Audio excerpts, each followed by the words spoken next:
हौसला हो बुलंद तो डर की क्या औकात, जब ले ही लिया फैसला तो पीछे हटने की क्या बात। जय हिंद प्यारे बच्चों, स्वागत है आपका उत्कृष्ट डिफेंस एकेडमी के इस प्यारे से यूट्यूब चैनल में। तो फिजिक्स की इस सीरीज को आगे बढ़ाते हुए जो आज का हमारा नया टॉपिक है वो है आपका centre of mass and rotational motion. वैसे तो बच्चों एनडीए के एग्जाम में इस पोर्शन से बहुत ही कम वेटेज है, पर क्योंकि यहां से एक या दो क्वेश्चन आ रहा है तो अगर हम इसके हर एक टॉपिक को कवर कर लें तो जो एक या दो क्वेश्चन आपका एग्जाम में आने वाला है वो क्या हो जाएगा, आप यहां से आपका आसानी से वो बन जाएगा। तो इस सीरीज को बड़े ध्यान से देखिए और हम इसके कुछ टॉपिक्स को भी देखेंगे कि कैसे आपका मोमेंट ऑफ इनर्शिया आपकी रेगुलर बॉडीज का निकलता है। उनको देखने के बाद हमारे एमसीक्यूज को लगाएंगे जिससे हमारे टॉपिक्स और अच्छे ढंग से क्लियर हो जाएंगे। तो आज का हमारा टॉपिक है बच्चों centre of mass and rotational motion. देखिए इसमें मैंने आपको सबसे पहले क्या दे रखी है, दो टेबल बना रखी है। जो टेबल आपकी क्या है, रेगुलर बॉडीज के आपके मोमेंट ऑफ इनर्शिया को आपका दिखा रहा है। देखिए मैंने हर एक एक्सिस के अबाउट आपको क्या कर रखा है, इन रेगुलर बॉडीज का क्या दे रखा है, मोमेंट ऑफ इनर्शिया दे रखा है। ये बच्चों मैंने इसलिए आपको प्रोवाइड करवाया हुआ है बिकॉज आपका क्या होता है कि एग्जाम में कभी कभी यहां से डायरेक्टली किसी भी एक्सिस के अबाउट मोमेंट ऑफ इनर्शिया किसी भी रेगुलर बॉडी का पूछ लिया जाता है। तो आपको जस्ट कुछ करना नहीं है, इनको मेमोराइज करिए, बार बार लिखिए जिससे आपको क्या हो जाएंगे, ये याद हो जाएंगे। बेसिकली आपको इन्हें रटना है सो दैट आप एग्जाम में क्या कर सके, डायरेक्टली आपके ऑप्शन को मार्क कर सके। तो देखिए फर्स्ट क्वेश्चन आपके पास है angular momentum is, angular momentum क्या होता है। ठीक है, सबसे पहले देखो आपका एंगुलर मोमेंटम का अगर आप फॉर्मूला लिखो तो आपके पास क्या हो जाएगा, वो है आपके पास L is equals to mvr। अच्छा ये क्या होता है पूछ रहा है, देखो ये पूछ रहा है, ये बोल रहा है कि ये होता क्या है। तो ऑप्शन नंबर ए क्या है, मोमेंट ऑफ फोर्स होता है या मोमेंट ऑफ मोमेंटम होता है, product of mass and angular velocity होता है। अच्छा प्रोडक्ट ऑफ मास क्या हुआ, प्रोडक्ट ऑफ मास में अगर हम देखें तो मास इनटू क्या हो जाएगा, एंगुलर वेलोसिटी, यानी एंगुलर वेलोसिटी का मतलब है ओमेगा। अच्छा क्या ये इसके इक्वल होगा, देखिए जरा, तो नहीं, इसके इक्वल भी नहीं होगा। Product of moment of inertia and velocity, क्या product of moment of inertia और वेलोसिटी के इक्वल होगा, यानी I इंटू वी के इक्वल होगा, नहीं ये भी नहीं होगा। अच्छा moment in angular motion, moment in angular motion, नहीं ये भी गलत होगा। अब देखिए जो पहला ऑप्शन है ना, इसमें हमारे पास देखेंगे इस L is equal to mvr को अगर मैं देखूं तो मैं इसे क्या लिख सकता हूं, इसे लिख सकता हूं mv इनटू r, इसे लिख सकता हूं। देखो mv यहां पर क्या है, ये मेरे पास क्या है, मोमेंटम है, r मेरे पास क्या है, डिस्टेंस है। देखो जो हमारे पास मोमेंट होता है ना, मोमेंट को हम क्या लिखते हैं, मोमेंट को लिखने का तरीका है कि मोमेंट जो होता है, जिस फिजिकल क्वांटिटी की हम बात कर रहे हैं वो फिजिकल क्वांटिटी मल्टीप्लाइड बाय क्या होता है, डिस्टेंस होता है।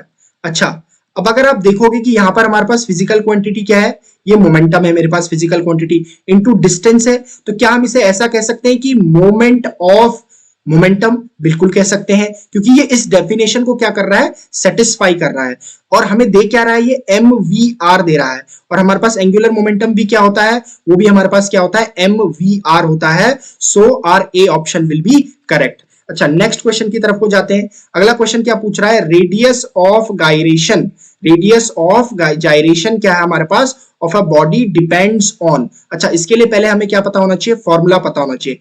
I इज इक्वल टू हमारे पास क्या होता है, एम के स्क्वायर होता है। ठीक है, क्या होता है बच्चों, I is equal to M K square. के यहाँ पर क्या है, रेडियस ऑफ गायरेशन है, अगर मैं इसे निकाल दूं तो ये मेरे पास क्या आ जाएगी, I अपॉन क्या आ जाएगी, मेरे पास m आ जाएगी। K is equal to I upon m, यानी एक तो ये मोमेंट ऑफ इनर्शिया पर डिपेंड कर रहा है और एक ये मास पर डिपेंड कर रहा है। मास पर नहीं, मास तो लिखा हुआ है यहाँ पर बेटा, पर ये क्या है मेरे पास, जो आपके पास K होता है वो आपके पास मास के डिस्ट्रीब्यूशन पर डिपेंड करता है। ऑलवेज रिमेंबर दैट, मास पर डिपेंड नहीं करता है, मास के डिस्ट्रीब्यूशन पर डिपेंड करता है। ठीक है, मास के डिस्ट्रीब्यूशन पर डिपेंड करता है। ठीक है, अब I यहां पर है, मोमेंट ऑफ इनर्शिया यहां पर है, तो इसका एक्सिस से मतलब है, एक्सिस ऑफ रोटेशन से मतलब है, किससे, एक्सिस ऑफ रोटेशन से यहां पर मतलब है। तो अगर आप देखेंगे आपके पास जो ऑप्शन नंबर बी है वो क्या कर रहा है, radius of gyration of a body depends upon, मैंने कहा है मास पर डिपेंड नहीं करेगा तो बाहर हो जाएगा ये ऑप्शन, साइज ऑफ बॉडी पर भी डिपेंड नहीं करता है, मास ऑफ बॉडी पर डिपेंड नहीं करता है, तो एक ही ऑप्शन बचता है मास डिस्ट्रीब्यूशन पर और एक्सिस ऑफ रोटेशन पर। Getting it? तो option number B will be correct. उसके बाद बोला गया है a force of minus F के cap acts on O, the origin of the coordinate system. The torque about the point 1, -1 is. अच्छा हमें फोर्स दे रखा है, देखो बच्चों क्या दे रखा है, हमें क्या दे रखा है, फोर्स दे रखा है जो वेक्टर फॉर्म में दे रखा है, दैट इज माइनस एफ के कैप दे रखा है, ठीक है। और हमें क्या दे रखा है, इस पॉइंट के अबाउट क्या निकालना है, टॉर्क निकालना है। तो सबसे पहले तो क्या निकाल लेते हैं, ये पॉइंट दे रखा है मतलब ये मुझे आर दे रखा है, तो ये आर मेरे पास क्या है, आर को मैं क्या लिख लूंगा, इसे क्या लिख लेता हूं, हमारे पास वेक्टर फॉर्म में लिख लेता हूं, तो ये मेरे पास आ जाएगा आई कैप माइनस जे कैप हो जाएगा, ठीक है। अब टॉर्क मेरे पास होता क्या है, टाउ इज इक्वल्स टू क्या होता है, आर क्रॉस एफ होता है tau is equals to r cross F होता है। आई मुझे क्या गिवन है, आर क्या गिवन है, आई कैप माइनस जे कैप गिवन है, ठीक है। और ये मेरे पास है क्रॉस मल्टीप्लीकेशन ऑफ एफ यानी माइनस एफ के कैप होगा। अच्छा अब आपने क्या देखा होगा, यहां पर आपके पास क्या क्रॉस प्रोडक्ट है, तो क्रॉस प्रोडक्ट में आपने देखा होगा कि जो आई कैप क्रॉस जे कैप होता है वो आपके पास क्या होता है, के कैप होता है, ठीक है। जो आपके पास जे कैप क्रॉस के कैप होता है वो आपके पास क्या होता है, आई कैप होता है, ठीक है। जो आपके पास क्या होता है, के कैप क्रॉस आपके पास जो आई कैप होता है वो आपके पास क्या होता है, जे कैप होता है। अच्छा अगर इसका उल्टा हो गया कि जे कैप क्रॉस आई कैप तो ये माइनस के कैप हो जाएगा, के कैप क्रॉस जे कैप हो जाएगा तो ये माइनस आई कैप हो जाएगा, आई कैप क्रॉस के कैप हो जाएगा तो ये माइनस जे कैप हो जाएगा। बिकॉज ऐसा इसलिए हो रहा है क्योंकि आपका जो क्रॉस प्रोडक्ट होता है वो क्या होता है, कम्यूटेटिव नहीं होता है, उसको फॉलो नहीं करता है उस प्रॉपर्टी को, ठीक है। तो यहां पर अगर हम देखेंगे तो मल्टीप्लाई करेंगे तो आई कैप क्रॉस, देखो माइनस एफ तो आई गया, ठीक है, आई कैप क्रॉस के कैप, आई कैप क्रॉस के कैप यानी के कैप क्रॉस आई कैप हो जाएगा ये मेरे पास। तो ये मेरे पास क्या आ जाएगा, के कैप क्रॉस आई कैप क्या हो जाएगा, मेरे पास जे कैप हो जाएगा सिंपली, और ये मेरे पास क्या हो जाएगा, पॉजिटिव का साइन हो जाएगा, प्लस ये भी मेरे पास क्या हो जाएगा, एफ आई कैप हो जाएगा। यहां से मैं एफ क्या ले लूंगा, कॉमन ले लूंगा, तो what we will be getting I cap plus J cap. ऐसा कोई ऑप्शन दिख रहा है आपको, बिल्कुल दिख रहा है, ऑप्शन नंबर सी मेरे पास क्या है, यहां पर करेक्ट ऑप्शन है मेरे पास, ठीक है। नेक्स्ट क्वेश्चन में चलेंगे, देखिए हमारे पास क्या है, the centre of mass of a system of particles does not depend upon, जो centre of mass of system of particles है, यानी कोई सिस्टम है उसमें एन नंबर ऑफ पार्टिकल्स हो सकते हैं, तो किस पर डिपेंड नहीं करता है। सबसे पहले आप क्या देख लो, सेंटर ऑफ मास के पोजीशन का फॉर्मूला देख लो, वो आपके पास क्या होता है, सेंटर ऑफ मास के पोजीशन का formula capital X is equal to, अगर हमारे पास क्या है, एन नंबर ऑफ पार्टिकल्स है फॉर एग्जांपल उस सिस्टम में, तो मान लेते हैं करके कि पहले पार्टिकल का मास m1 है, दूसरे पार्टिकल का मास m2 है, तीसरे पार्टिकल का मास m3 है, and so on nth particle का मास mn है। तो मेरे पास क्या होगा, हो जाएगा इस पूरे सिस्टम के सेंटर ऑफ मास की पोजीशन क्या हो जाएगी, m1 x1 plus m2 x2 plus so on plus mn xn whole upon m1 plus m2 plus so on plus mn हो जाएगा बच्चों। देखो अच्छा देखिए बच्चों, अब इस ऑप्शन को चेक कर लेते हैं, क्या इस फॉर्मूले में से कोई क्वांटिटीज यहाँ है, मास ऑफ द पार्टिकल्स, बिल्कुल मास ऑफ द पार्टिकल्स पर तो डिपेंड कर रहा है सेंटर ऑफ मास, ये तो नहीं होना चाहिए क्योंकि डज नॉट पूछा गया है, ये ध्यान रखना है किस पर नहीं डिपेंड करता है, तो मासिस पर तो डिपेंड कर रहा है पार्टिकल के। फोर्स ऑन पार्टिकल्स, भैया कहीं फोर्स दिखाई तो नहीं दे रहा है मुझे इस एक्सप्रेशन में, तो इसका मतलब इसे बाहर रखा जा सकता है। बाकी को देखें, पोजीशन ऑफ पार्टिकल्स हमें x1 x2 x3 up to so on xn दिखाई दे रहा है, it means that position of particles पर भी डिपेंड करता है centre of mass. Relative distance between the particles, बिल्कुल relative distance between the particles पर डिपेंड करेगा, क्योंकि जब x1 है तो x2 है, तो ये मेरे पास क्या है, ये पोजीशन ऑफ पार्टिकल दे रहा है, तो इनके बीच में क्या डिफरेंस रहेगा उस पर भी ये डिपेंड करेगा। तो इसका मतलब है option number B will be correct, that forces on particles पर ये डिपेंड नहीं करता है centre of mass. Question number 5 हमारे पास है, moment of inertia of a disc about its own axis is आई।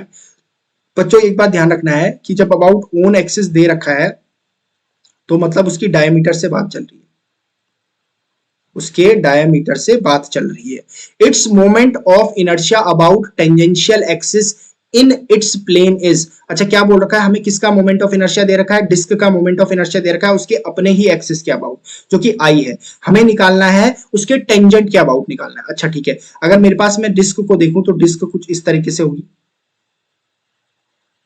ये होगी डिस्क मेरे पास, ठीक है। अब देखो जरा कि मेरे पास डिस्क होगी, वो बोल रहा है टेंजेंट के अबाउट निकालना है मुझे, टेंजेंट खींच लेते हैं, ये टेंजेंट हो गई, ठीक है, ये इसका सेंटर हो गया, ठीक है। मान लेते हैं कि इसकी क्या रेडियस क्या है, कैपिटल आर है। अच्छा मुझे क्या निकालना है, इस टेंजेंट के अबाउट निकालना है। क्या मैं यहाँ पे थ्योरम ऑफ पैरेलल एक्सिस लगा सकता हूं, बिल्कुल लगा सकता हूं। क्या लगा सकते हैं, थ्योरम ऑफ पैरेलल एक्सिस लगाया जा सकता है। यहाँ पर थ्योरम ऑफ पैरेलल एक्सिस क्या कहता है कि किसी भी एक्सिस के अबाउट, किसी भी बॉडी से जो मोमेंट ऑफ इनर्शिया होता है, एक तो किसके सम के इक्वल होता है, moment of inertia of centre of mass plus m into A square, m into A square. ये a क्या है यहाँ पर, अगर मैं क्या करूं यहाँ पर क्या खींचू, एक डॉटेड क्या खींचू, सेंटर ऑफ मास से होती हुई क्या खींचू, एक लाइन खींचू, तो ये मेरे पास क्या हो जाएगा, इनके बीच के परपेंडिकुलर डिस्टेंस ये a हो जाएगा। तो हमारे पास क्या हो जाएगा, देखो सबसे पहले हम क्या निकालते हैं कि जो moment of inertia of disc जो है about its center of mass, that is I is equals to half mr square होता है, ठीक है। ये फॉर्मूला हमें पता है, ठीक है। उसके बाद अब देखो इसके अबाउट क्या होगा, ये जो इसकी डायमीटर जैसी दिख रही है इसकी, तो डायमीटर के अबाउट होगा, यानी moment of inertia about diameter क्या होता है, अबाउट डायमीटर जो फॉर्मूला होता है वो आपको टेबल में मिल जाएगा, ठीक है। दैट इज ये आपके पास क्या हो जाएगा, I dash is equals to हो जाएगा एम आर स्क्वायर अपॉन 4 होता है वो। अच्छा अगर मैं क्या लिखूं इसे, इस सेंटर ऑफ मास के टर्म्स में लिखूं तो क्या मैं इसे आई अपॉन 2 लिख सकता हूं, बिल्कुल इसे आई अपॉन 2 लिखा जा सकता है, ठीक है। अब मेरे पास क्या हो जाएगा, टेंजेंट के अबाउट निकालना है, यानी इसके अबाउट निकालना है, तो कैसे निकलेगा, I T is equals to, I T is equals to आपके पास क्या आ जाएगा, जो सेंटर ऑफ मास के अबाउट यानी डायमीटर के अबाउट होगा, यानी आई अपॉन 2 हो जाएगा, प्लस आपके पास क्या हो जाएगा, एक ही जगह पे यहां पर देखो रेडियस है आर, तो ये हो जाएगा आपके पास एम आर स्क्वायर हो जाएगा। और अगर आप देखो यहां से, तो यहां से आप क्या निकाल सकते हो, आप एम आर स्क्वायर को आप 2i लिख सकते हो, गेटिंग इट। तो यहां पर अगर आप वैल्यू पुट करोगे तो आपके पास क्या आ जाएगा, आई ओवर 2 प्लस आपके पास क्या आ जाएगा, 2i आ जाएगा, और this will be 5 over 2i आपके पास हो जाएगा, यानी option number A will be your correct option, ठीक है बच्चों। देखो दूसरी आपके पास क्या है, थ्योरम ऑफ परपेंडिकुलर एक्सिस भी है, उसे भी आप देख लोगे, वहां से भी कभी कभी क्वेश्चन आ जाता है, ठीक है। नेक्स्ट क्वेश्चन क्या है, अ कपल प्रोड्यूसेस, देखो कपल क्या हुआ आपके पास, कि ये आपके पास कोई क्या है, आपके पास कोई बॉडी है और इसे हमने क्या कर दिया, किसी एक पॉइंट पर रखा हुआ है। अगर एक फोर्स इस तरीके से यहां से लगे और एक फोर्स यहां से लगे इस तरीके से, यानी पेयर ऑफ फोर्स लगेगा हमारे पास, परपेंडिकुलरली लगे इस बॉडी के, इस रॉड के, तो आपको क्या होगा, इसमें क्या प्रोड्यूस कर देगा, एक क्या पड़ेगा, ट्विस्ट प्रोड्यूस कर देगा, क्या प्रोड्यूस कर देगा, ट्विस्ट प्रोड्यूस कर देगा, यानी एक तरीके से क्या हो रहा है, रोटेशनल मोशन हो रहा है।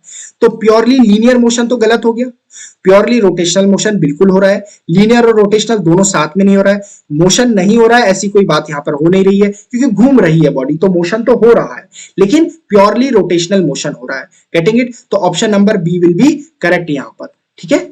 अगला क्वेश्चन हमारे पास है, देखेंगे हमारे पास कि हमारे पास क्या है, one circular ring and one circular disc. देखो बात यहां पर नोट कर लें कि हमारे पास एक सर्कुलर रिंग दे रखी है, एक सर्कुलर डिस्क दे रखी है, both are having the same masses and radius, ठीक है। दोनों के सर्कुलर रिंग के मास और रेडियस सेम दे रखे हैं। The ratio of their moment of inertia about the axis passing through their centre of mass and perpendicular to their plane, यानी हमें किसका रेशियो निकालना है, दोनों के सेंटर ऑफ मास। देखो ये मेरे पास क्या ले लेते हैं, अच्छा देखो रिंग ले लेते हैं, रिंग के और डिस्क के क्या निकालनी है, मोमेंट ऑफ इनर्शिया का रेशियो निकालना है, लेकिन किसके अबाउट निकालना है, किस एक्सिस के अबाउट निकालना है, axis passing through their centres and perpendicular to their planes. तो देखो आई रिंग यानी रिंग का moment of inertia about the axis passing through it centre of mass जो होता है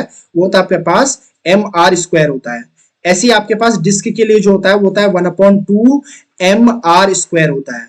ठीक है, ये देखो mr² से mr² कैंसिल आउट हो गया क्योंकि हमें मास और रेडियस दोनों की सेम दे रखी है, तो आपके पास क्या हो गया 2:1 हो गया। ठीक है, तो option number B will be correct. Next question देखेंगे हम। A solid cylinder has mass capital M, length capital L and radius capital R. The moment of inertia of the cylinder about a generator is।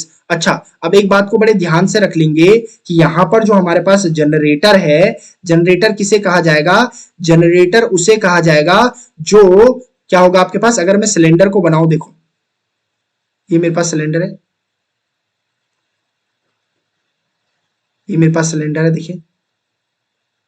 ठीक है, एक axis में देखो क्या कर लेता हूं, इसके ज्योमेट्रिकल सेंटर से पास होगी और एक इससे टेंजेंशियली पास हो रही है। अब जब ये टेंजेंशियली जो पास हो रही है ना, यही इसका जनरेटर है,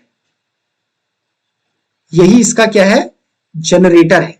तो इसी के अबाउट हमें इसका क्या निकालना है, मोमेंट ऑफ इनर्शिया निकालना है, यानी टेंजेंट के अबाउट निकालना है। तो सिंपल है, अभी भी ने बताया था थ्योरम ऑफ पैरेलल एक्सिस, क्या होगा कि सेंटर ऑफ मास से जो जा रहा है वो हो गया, प्लस आपके पास क्या हो गया यहाँ पर mr² हो गया।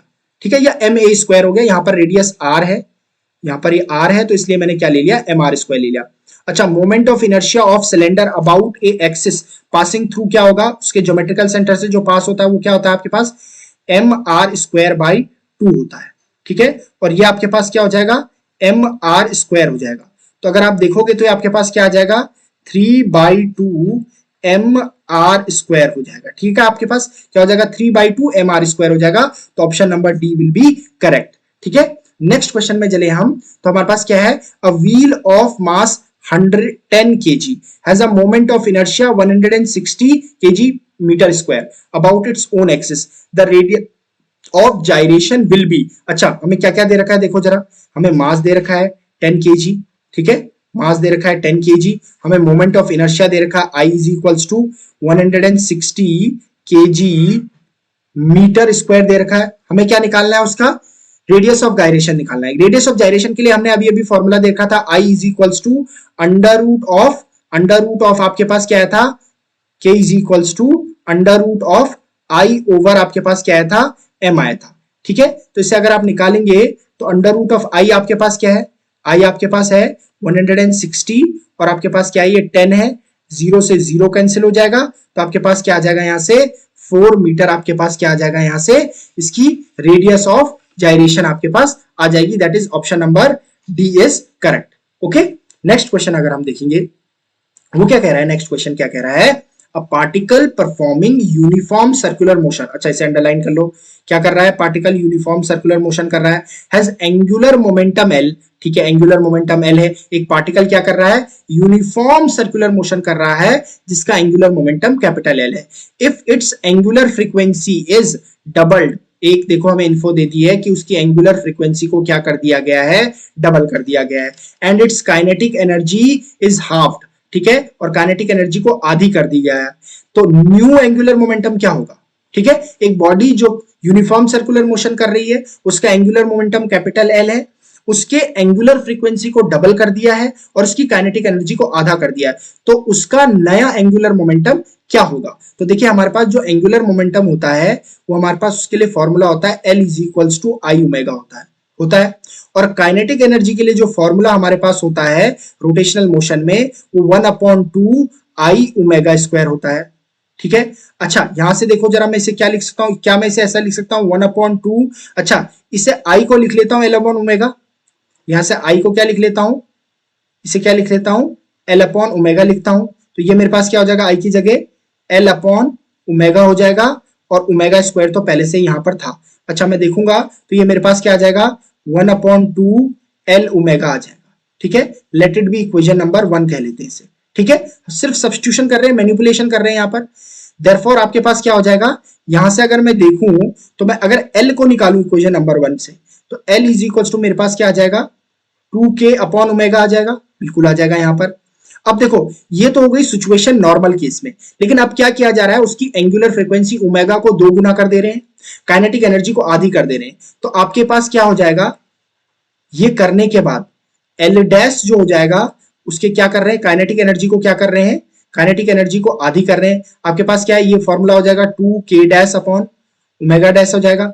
अच्छा, काइनेटिक एनर्जी को आधी कर रहे हैं तो इसका मतलब 2 इंटू के अपॉन 2 लिख लेते हैं, क्योंकि इनिशियल काइनेटिक एनर्जी क्या है, के है, और ओमेगा डैश को क्या किया जा रहा है, ओमेगा को डबल किया जा रहा है, यानी इनिशियल अगर हमारे पास क्या है ओमेगा है तो ये 2 ओमेगा हो जाएगा। अच्छा, यहां से 2 कैंसिल आउट हो जाएगा and we will be getting K over 2 omega हमें यहां से मिल रहा होगा। ठीक है। अच्छा, इसको मैं कैसे लिख सकता हूं, देखो एल डैश मेरे पास क्या आ रहा है, एल डैश मेरे पास आ रहा है के ओवर 2 ओमेगा आ रहा है। क्या मैं इसे ऐसा लिख सकता हूं कि L dash is equals to K into 1 upon 2 omega आ रहा है, होता है। अच्छा, L dash is equals to, अब देखो के में क्या यहां से निकाल सकता हूं, के इज इक्वल्स टू मेरे पास क्या यहां से ये आ सकता है कि ओमेगा एल अपॉन 2, बिल्कुल आ सकता है इस इक्वेशन से। K is equals to omega L upon 2, तो मैं इसे क्या कर सकता हूं, यहां पर सब्स्टिट्यूट कर सकता हूं कि omega L upon 2 multiplied by 1 upon 2 omega. अच्छा, ओमेगा से ओमेगा कैंसिल आउट हो जाएगा और मेरे पास क्या आ जाएगा, एल बाई 4 मेरे पास आ जाएगा। That is option number A is correct. ठीक है बच्चों, नेक्स्ट क्वेश्चन में जाते हैं।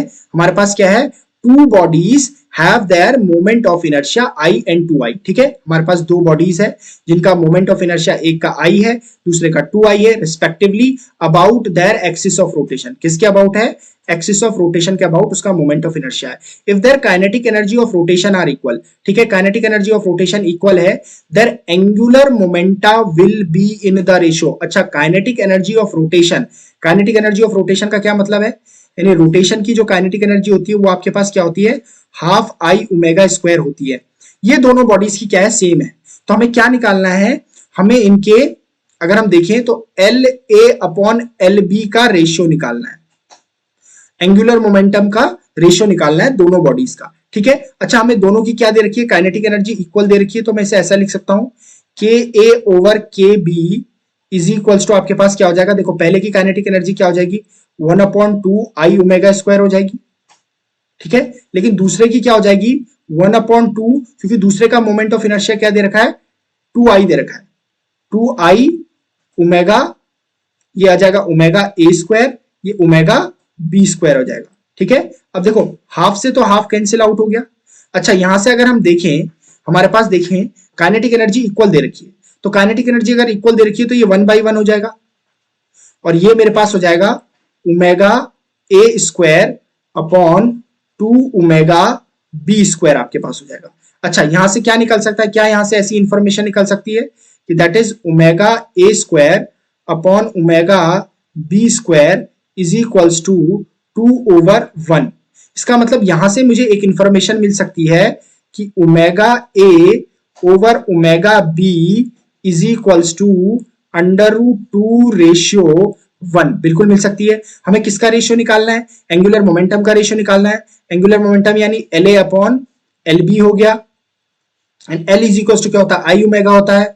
पहले का जो एंगुलर मोमेंटम, जो मोमेंट ऑफ इनर्शिया दे रखा है, आई दे रखा है, ये हो जाएगा 1 upon omega I omega A upon 2i omega A हो जाएगा। ठीक है, आई से आई कैंसिल आउट हो जाएगा और मेरे पास बच जाएगा, क्या बच जाएगा मेरे पास, ओमेगा ए, ये मेरे पास क्या हो जाएगा, omega B, omega A upon twice of omega B. अच्छा, omega A upon twice of omega B का रेशियो क्या दे रखा है, वो हमें दे रखा है √2 अपॉन 2 हो जाएगा। तो हमारे पास क्या हो जाएगा, ये √2 अपॉन 2 हो जाएगा। ये हमारे पास क्या रखा है, omega A upon omega B का क्या रखा है, √2 रेशियो 1 आ रखा है हमारे पास, और हमारे पास क्या रखा है, √2 रेशियो 1। तो यहां से क्या हो जाएगा, ये हमारे पास कैंसिल आउट हो जाएगा। कैसे कैंसिल आउट हो जाएगा, इसे हम क्या लिखेंगे, 1 अपॉन 2 मल्टीप्लाइड बाई √2 अपॉन 1। ये हमारे पास कैंसिल आउट हो जाएगा कैसे, ये n अपॉन हो जाएगा √2 मल्टीप्लाइड बाई 1, यानी आंसर आ जाएगा 1 ratio √2। That is option number D is correct यहां पर। ठीक है, नेक्स्ट क्वेश्चन में जाते हैं बच्चों। देखो क्वेश्चन नंबर 12 हमारे पास क्या है, अ sphere of mass 10 kg and radius 0.5 meter rotates about a tangent. The moment of inertia of the solid sphere is, बहुत इजी है, I is equals to हमारे पास क्या होता है, एम आर स्क्वायर होता है, मोमेंट ऑफ इनर्शिया ऐसे ही निकलता है. I is equals to आपके पास क्या हो जाएगा. अच्छा ये किसके लिए पूछ रहा है, सॉलिड स्फेयर के लिए पूछ रहा है, सॉलिड स्फेयर के लिए टेंजेंट के अबाउट पूछ रहा है. तो इसका फॉर्मूला क्या होता है, I is equals to आपके पास क्या होता है, 7/5 mr स्क्वायर होता है सॉलिड स्फेयर के लिए. ये आपको कहां से मिल जाएगा, टेबल से मिल जाएगा, जो मैंने स्टार्टिंग में आपको टेबल प्रोवाइड करी है ना, वहां से मिल जाएगा. तो I is equals to आपके पास क्या हो जाएगा, 7/5, m की वैल्यू क्या दे रखी है, 10 दे रखी है, r की वैल्यू क्या दे रखी है, 0.5 का स्क्वायर है, तो 0.5 इंटू 0.5. अच्छा आप इसे कैलकुलेट करेंगे तो आपके पास आ जाएगा 3.50 kg मीटर स्क्वायर आ जाएगा. और ये आपके पास कौन सा ऑप्शन है, option number C will be your correct answer. इसीलिए मैं आपको कह रहा हूं कि आपको जो टेबल है उसे मेमोराइज करना पड़ेगा, क्योंकि देखो यहाँ पर डायरेक्टली आपका क्या हो रहा है, फॉर्मूला यूज हो रहा है, इससे आप कंफ्यूज नहीं होंगे. नेक्स्ट आपके पास क्या है, 3 masses are placed on the x axis, 300 gram at origin. 300 ग्राम को क्या किया जा रहा है, ओरिजिन में प्लेस किया जा रहा है. 500 ग्राम को कहां पर, x इज इक्वल टू 40 में प्लेस किया जा रहा है. 400 ग्राम को x is equal to 70 centimetre में प्लेस किया जा रहा है. The distance of centre of mass from the origin. अच्छा सेंटर ऑफ मास के लिए फॉर्मूला क्या होता है, सेंटर ऑफ मास के लिए यहां पर हमारे पास क्या है, हमारे पास देखो सबसे पहले हमारे पास फॉर्मूला अभी हमने देखा था, m1x1 plus m2 x2 plus m3 x3 up to so on mn xn whole upon m1 plus m2 plus m3 up to so on mn formula होता है. यही फॉर्मूला हमारे पास होता है, यही प्लेस करते हैं हम. देखो पहले हमें मास कितना दे रखा है, 300 ग्राम दे रखा है, पहला मास 300 ग्राम दे रखा है, लेकिन ये ओरिजिन पर रखा हुआ है, तो इसका मतलब इंटू 0 हो जाएगा ये, क्योंकि ओरिजिन से इसकी कोई डिस्टेंस ही नहीं है. प्लस आपके पास क्या है, 500 इंटू क्या हो जाएगा, 500 इंटू आपके पास क्या है, x इज इक्वल टू 40 दे रखा है, ठीक है. प्लस आपके पास क्या है, 400 इंटू आपके पास क्या है, 70 है, ठीक है. और अपॉन में आप क्या कर लेंगे, सारे मासेस को ऐड कर लेंगे, दैट इज 300 प्लस 500 प्लस 400, ठीक है. अगर आप इसको कैलकुलेट करेंगे तो आपका पास आ जाएगा ये 48100 होल अपॉन आपके पास आ जाएगा 1200. इसे कैलकुलेट करेंगे तो 2 जीरो से 2 जीरो कैंसिल आ जाएंगे, 12 4 48 हो जाएगा आपके पास. Answer will be your 40 centimetre. Getting it, ये तो बहुत सिंपल सा था हमारे पास, ठीक है. नेक्स्ट क्वेश्चन देखेंगे, a disc is rotating with angular speed omega. अच्छा एक डिस्क है, वो क्या कर रही है, एक एंगुलर स्पीड ओमेगा से रोटेट कर रही है, रोटेशनल मोशन कर रही है. यानी if a child sits on it, what is conserved. Okay अच्छा देखो, अगर कोई रोटेशनल मोशन कर रही होती है ना कोई बॉडी, तो एक क्वांटिटी क्या होती है, कंजर्व्ड होती है, that is your angular momentum. हमेशा ध्यान रखेंगे कि जब भी कोई बॉडी रोटेशनल मोशन कर रही होगी तो उसका एंगुलर मोमेंटम क्या रहता है, कंजर्व रहता है. अब यहां पर अगर मेरे पास क्या है, रोटेटिंग अगर डिस्क है, और मान लेते हैं करके कि इसके ऊपर कोई बच्चा बैठ रहा है, इसके ऊपर कोई बैठ रहा है, तो क्या होगा, इसकी वजह से एक फोर्स लगेगा डाउनवर्ड डायरेक्शन में, mg डाउनवर्ड डायरेक्शन में एक फोर्स लगेगा. तो क्या इससे कोई एंगुलर मोमेंटम प्रोड्यूस हो रहा है इसमें? एंगुलर मोमेंटम होने के लिए तो क्या चाहिए, दो फोर्सेस चाहिए. यहाँ पे तो एक फोर्स है जो कि डाउनवर्ड डायरेक्शन में लग रहा है ड्यू टू इट्स वेट, है ना. तो इसका मतलब है ये कोई क्या नहीं प्रोड्यूस कर रहा है, यहाँ पर कोई टॉर्क प्रोड्यूस ही नहीं कर रहा है. जब ये कोई टॉर्क प्रोड्यूस नहीं कर रहा है इसके बैठने से इस रिंग पे, तो डिस्क पे, तो कैसे आपका क्या हो जाएगा, एंगुलर मोमेंटम में कोई चेंज नहीं आ सकता. तो इसका मतलब एंगुलर मोमेंटम ही कंजर्व रहेगा किसी बच्चे के यहां पर बैठने से भी. दैट इज वाई ये हमारे पास जो डिस्क है जिसके ऊपर बच्चा एक क्या कर रहा है, बैठ रहा है, जब वो घूम रही है तो आपका एंगुलर मोमेंटम ही कंजर्व रहेगा. नाउ लास्ट क्वेश्चन आपके पास क्या है, 3 identical metal balls each of radius R placed touching each other on a horizontal surface such that an equilateral triangle is formed. ठीक है, when centers of 3 balls are joined, the center of mass of the system located at. अच्छा ऐसा बोल रहा है कि आपका 3 metal balls है, इस तरीके से रखी हुई है. देखो एक मेटल बॉल ये है, एक मेटल बॉल ये है, एक मेटल बॉल, तीनों एक दूसरे को क्या कर, तीसरे को एक दूसरे को क्या कर रही है, टच कर रही है. अगर हम इनके सेंटर्स को मिला दें तो हमें क्या मिल रहा है, वो कह रहा है कि क्या मिल रहा है, इक्विलेटरल ट्रायंगल मिल रहा है, इक्विलेटरल ट्रायंगल मिल रहा है. अब बच्चों हमेशा एक बात हमेशा याद रखेंगे, अगर हमारे पास कोई क्या बन रही है, कोई एक रेगुलर बॉडी बन रही है, तो उसका सेंटर ऑफ मास हमेशा जो होता है वो उसका ज्योमेट्रिकल सेंटर होता है। अब मेरे को ट्राइंगल मिल रहा है, तो ट्राइंगल का ज्योमेट्रिकल सेंटर क्या होगा, जो उसकी मीडियंस होंगी तीन, उनका जो इंटरसेक्शन पॉइंट होगा, यानी इस तरीके से अगर मेरे पास ये कोई ट्राइंगल है, इक्विलेटरल ट्राइंगल, इसकी मीडियंस अगर मैं बनाऊंगा तो एक ये बनेगी, एक ये बनेगी और एक ये बनेगा मेरे पास। तो ये जो पॉइंट ऑफ इंटरसेक्शन होगा, ये पॉइंट ऑफ इंटरसेक्शन जो होगा मेरे पास, यही मेरे पास क्या होगा, इस बॉडी का सेंटर ऑफ मास होगा। तो ना हॉरिजॉन्टल सरफेस होगा, ना centre of one of the balls होगा, ना line joining centres of any balls होगा। Answer will be your point of intersection of the medians. Okay बच्चों, तो देखिए बच्चों, हमने इसमें इस चैप्टर में हमारे पास क्या है, हमने काफी कम क्वेश्चंस लगाए, 15 क्वेश्चंस ही लगाए हैं, और इतने ही क्वेश्चंस इससे क्या है, मोर देन इनफ है, क्योंकि अधिकतर जो आपके क्वेश्चंस है ना, वो जो मैंने टेबल कराई है वो वहीं से आते हैं, या आपके पास थ्योरम ऑफ पैरेलल एक्सिस या थ्योरम ऑफ परपेंडिकुलर एक्सिस से आपके पास क्या आता है, क्वेश्चन आता है। तो उन्हीं को अगर आप बार बार रिवाइज कर लोगे तो जो आने वाला एक या दो क्वेश्चन होगा जो कि बहुत ज्यादा इंपॉर्टेंट होगा, वो आपका क्या होगा, बन जाएगा। ठीक है बच्चों, तो हम नेक्स्ट जो हमारी वीडियो है उसमें हम क्या लेके आएंगे, आपके पास ग्रेविटेशन में बात करेंगे, जिसका आपका क्या है, बहुत ज्यादा वेटेज है। तो हम क्या करेंगे, उसमें भी 2 वीडियोस लगाएंगे। तब तक के लिए बच्चों इसको पढ़ते रहिए और इसको रिवाइज करिए, इन एमसीक्यूज को बार बार लगाइए, सो दैट आपके कंसेप्ट क्लियर हो सके और एग्जाम में आप कोई गलती ना करो। ठीक है बच्चों, तब तक के लिए आप पढ़ते रहिए एंड बाय।